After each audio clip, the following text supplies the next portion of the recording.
Hi Carly, it's Fancy, and you do have, a very lovely pattern-oriented design. It truly is a very visually attractive design. However, um, that is, it's required that you do not have a pattern orientation for most of the projects in this class. You can choose one for the final project and one for the weaving assignment, but the others, we want you to achieve balance through asymmetry. Um, So, what can we do to fix this?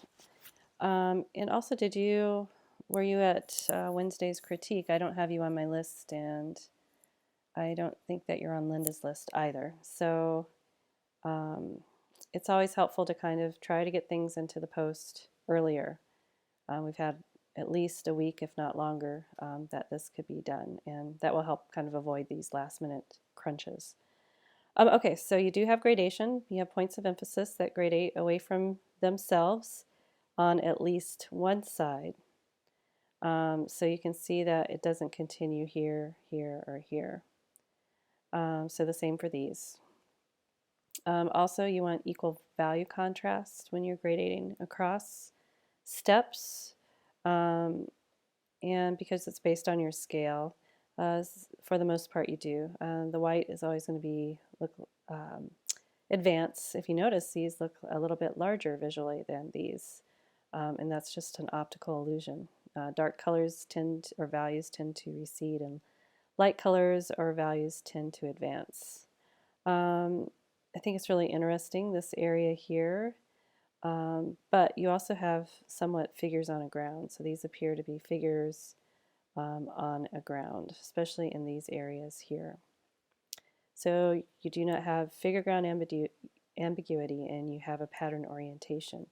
If you take a quick peek at the grading rubric, that will help you know what your goals are as well.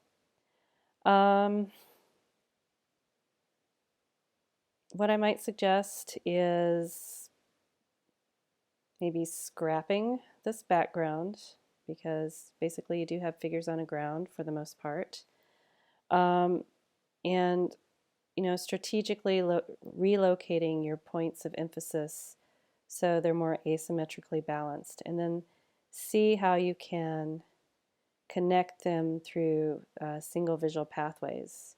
You could make them larger, or perhaps you could include, we've got 5. We have 5? Yes, we have 5. 5 is good. 7 seems like it would be too many. But kind of rearrange them in an asymmetrical balance, and try to figure out, maybe using visual pathways that gradate within or across pathways, how to kind of connect them into a unified whole. Let me post some examples that might be helpful to you, and I will do that in a separate post. Also, do not alter this one. Go into Illustrator, open up this file, go to File, Save As, and save a duplicate of this, because you never want to alter a version. You always want to be able to go back to previous versions if you want to. All right? Okay, so let me post some other student works for you to look at as reference.